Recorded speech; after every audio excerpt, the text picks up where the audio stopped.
I'm Claire Angoe. I'm the founder of Magnific Airbnbs. I'm also the founder of Nafu House Collections and a co-director at the Joyceil Preparatory School. My background is in finance and accounting.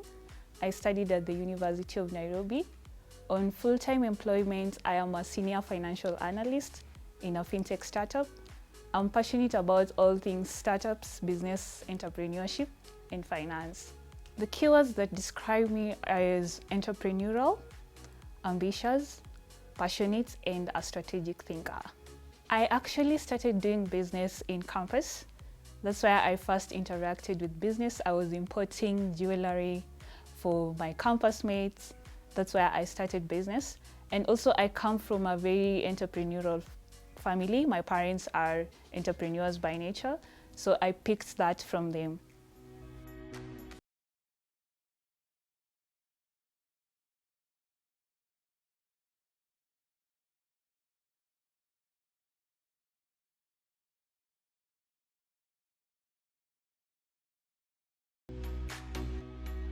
Okay, so my first employment was at PricewaterhouseCoopers. I started off my career there as an auditor. I didn't have a lot of time to do entrepreneurship that time, but when I transitioned into working into a startup, I started up with Nafu House Collections. Slowly by slowly, I started importing for other resellers, items from China, Turkey, and Dubai. Then eventually now I started off with the Airbnb business, Magnific, and I started it at the onset of COVID. Nafu House Collections is an online business for household products.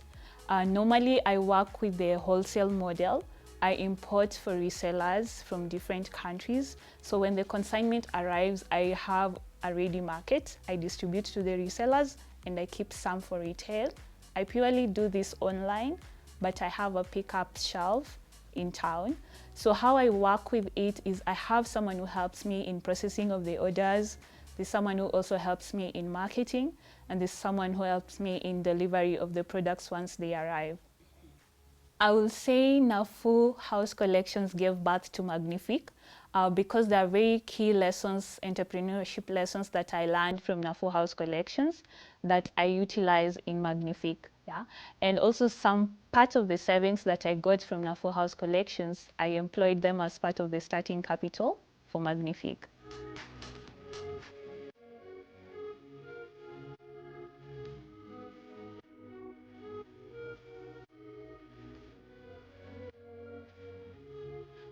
For the capital, the seed capital for Nafu House Collections, I got it from my savings.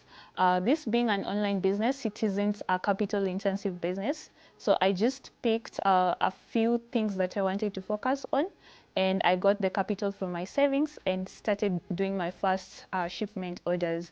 And also the model of the business is on pre-order basis. So I can be able to get payment in advance from the resellers, order for products, and just deliver to them. So my idea of Magnific, I was inspired by my sister Susan Were. She had started the Airbnb business before me, and I used to market for her businesses. So during that time, I discovered that there was a lot of demand, and because she only had 2 houses, we couldn't meet the demand. Yeah? So I decided to do Magnific due to her inspiration. She challenged me to take a step ahead, and I did that.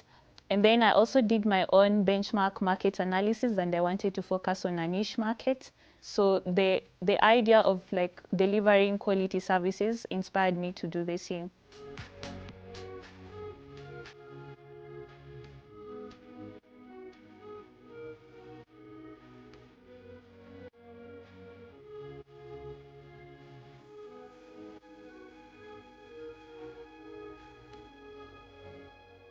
I will say the start of the business was a little bit hectic because I am a full-time employee somewhere.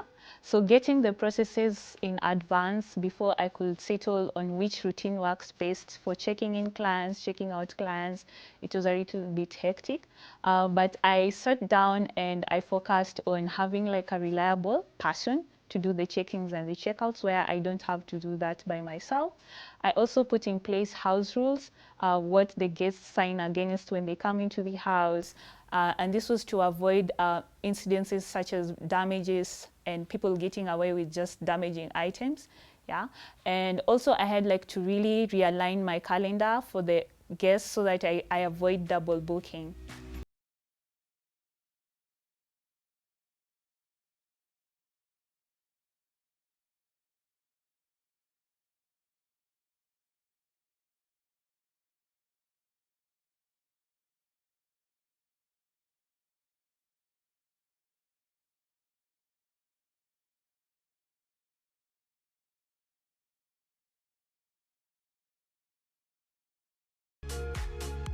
So when it comes to balancing full-time employment and entrepreneurship, I focused on creating systems that work. That's where I don't have to really involve myself in the business from the word go. So what happens is I set in place things to do with pricing, things to do with basic business rules. I also set in place things to do with normal business operations. So once I set in place these procedures, and I also set in place the employees who work with me, like from hand to hand, I was able to navigate that. But again, business being business, you have to be there once in a while. So for instance, for Nafu house collections, I will do, for the weekends, I will pop in one of the pickup shelves, look at how products are moving. I will also focus on getting customer feedback. How were they served? Did they get their products on time? Kind of stuff. I also worked at Magnific with my reliable cleaning assistant just to ensure everything is moving on smoothly. Like once you have a checklist of what you need to be done and at least try and follow through that it's done, you'll always find that you are able to balance the three. It can be hectic at times, but you keep going.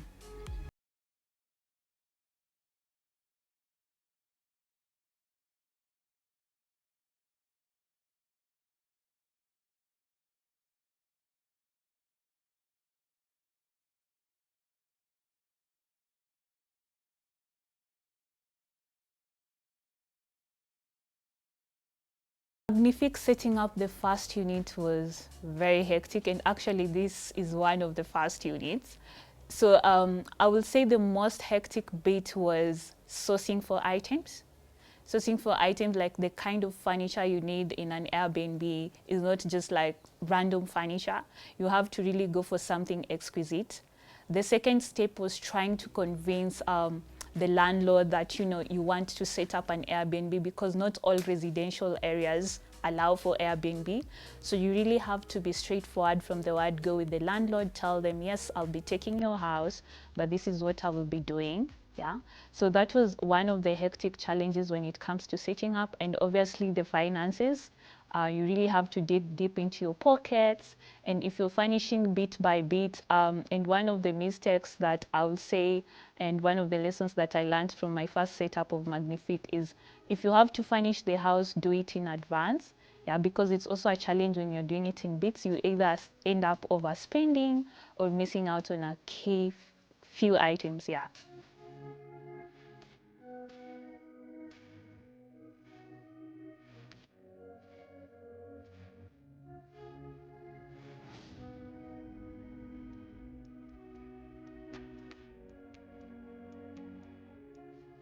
Okay, so for Magnific, generally Airbnbs are capital intensive businesses. For instance, for an average of 2 bedroom, you'll need an average of around 500,000 Kenyan shillings. So it's capital intensive from the word go. Yeah. And sourcing the items needs you to have like ready cash flow on board. So those are some of the challenges that I encountered when setting up in terms of capital. Yes. So for the business tips, I will say when one is intentional on launching an Airbnb setup, the first thing I do is first do a budget, like an estimate of all the things that you want, the necessary, the most basic. Yeah. So the first thing I ensure is that I have enough rent for the first 2 months. That's the first thing I ensure, that I'm able to pay for the rent, I'm able to pay for the deposit. The second thing I ensure is that the basic appliances, I have the minimum budget set. Yeah. So I will say that what comes first ideally is are you able first to finance the house on its own as it stands without the furniture? Then after that, you go to the furniture, and then you go to the electronics. The electronics are the most expensive because you also have to consider the kind of clientele that you're bringing on board, which will inform the kind of brands that you will have in your house.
I would say when you're setting up your Airbnb again, depending on your target clientele, there are some brands, for instance, that I can't set up in an Airbnb in Kilimani. But there are brands that I will set up in Ruaka because some clients don't mind some brands, yeah. But if you're going to charge premium pricing for your Airbnb, at least you need to ensure that you have a brand that speaks for itself, you have something durable, because Airbnb also being a capital-intensive business where you're interacting with people from all corners of the world, you have to prepare for the wear and tear of the items. So just ensure that you bring on board quality items that can last for some time. For Magnific Airbnb, I focus on expatriates, and I also focus on travelers who are traveling to Nairobi from different countries. Ideally, I focus on foreigners, and my niche is long-term clients.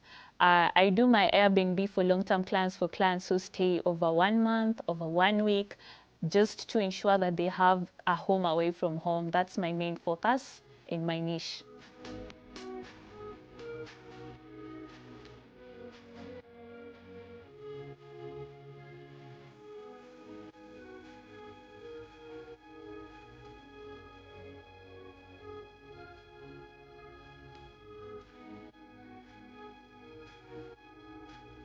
So for anyone venturing into the Airbnb business, I would say social media is the first place to launch your business.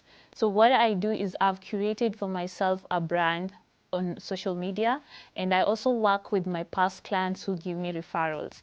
So once a client comes into your house and they enjoy the experience, especially a long-term client, you'll find most of the time they refer other clients to me who are coming into the country, or even within my network, people will call me telling me, Claire, I have a client for you, can you host them? You also have to consider partnerships with different agents in the market, just to ensure that you have a regular flow of clients.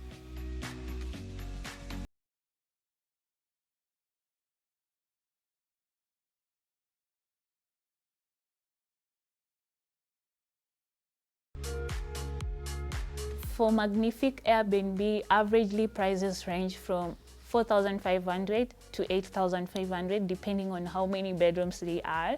So 1 bedrooms are the lowest, mostly at 4,500. 2 bedrooms are usually at 55. 3 bedrooms are usually at 8,500. For some of the challenges that I've faced at Magnific, especially when interacting with clients, is sometimes having clients overextend their stay.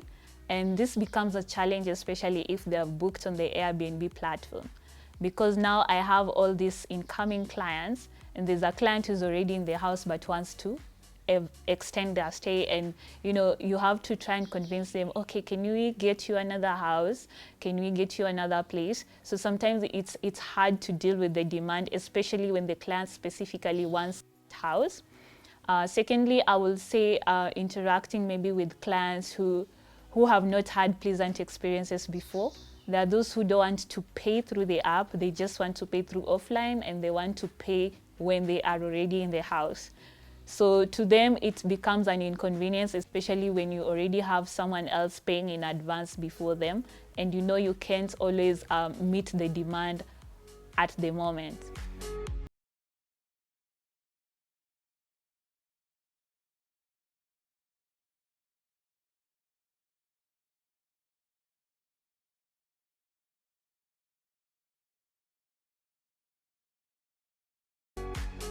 So for me as a business person, when it comes to payment and bookings, it means I really have to be a bit strict on the platform. So for instance, currently I only accept bookings through the Airbnb platform. If it's an offline booking and it's a long-term client, I have to bring on board contracts. They sign agreements before staying in the house. So as much as the Airbnb business is saturated, I will say it's a very great industry to work in, considering their higher returns.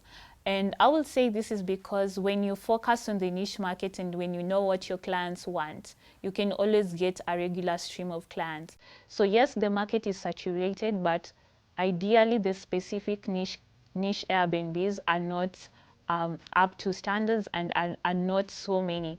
So once you identify that, you're good to go.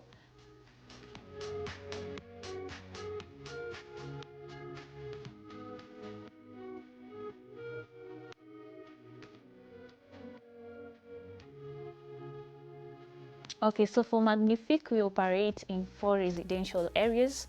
We are at Ruaka, we are at Kilimani, we are at Kileleshwa, we are at Lavington. But at the end of it all, I also work with my own portfolio of other hosts. So anywhere you are in Kenya, I can always be able to get you an Airbnb, depending with where you want. One of the toughest decisions I've had to make for my businesses is first, whether to take a loan or not to take a loan. Because ideally when you're starting business, everyone is usually telling you, don't take loans, don't take loans.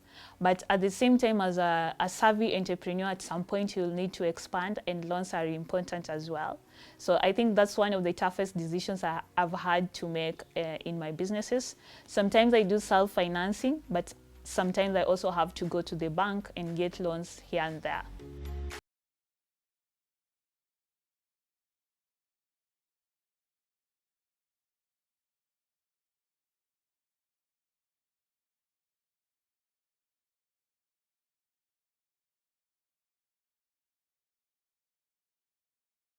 Businesses give me joy. I think the greatest joy I find in doing business is being able to serve a client satisfactorily. That gives me joy, like being able to just get good client feedback from the business and also being able to achieve my dreams on the go. My businesses are a source of passive income for me. So once you have an extra income, there's so much you can do, and it even gives me the drive to expand further. Yes, nasty comments usually exist, especially in business and especially if you're on social media. So I will say, for instance, sometimes you get troublesome clients, and on the Airbnb platform, you have reviews from the client. So you, as a host, I might try my best, but you get clients who give you negative feedback despite you trying your best.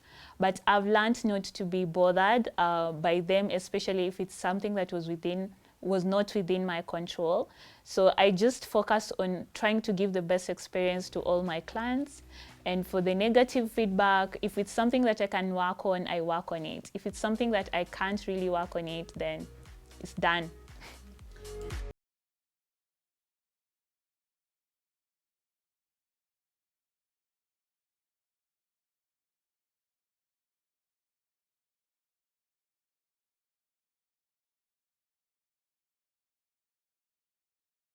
One thing I will have done differently probably it will be on matters planning.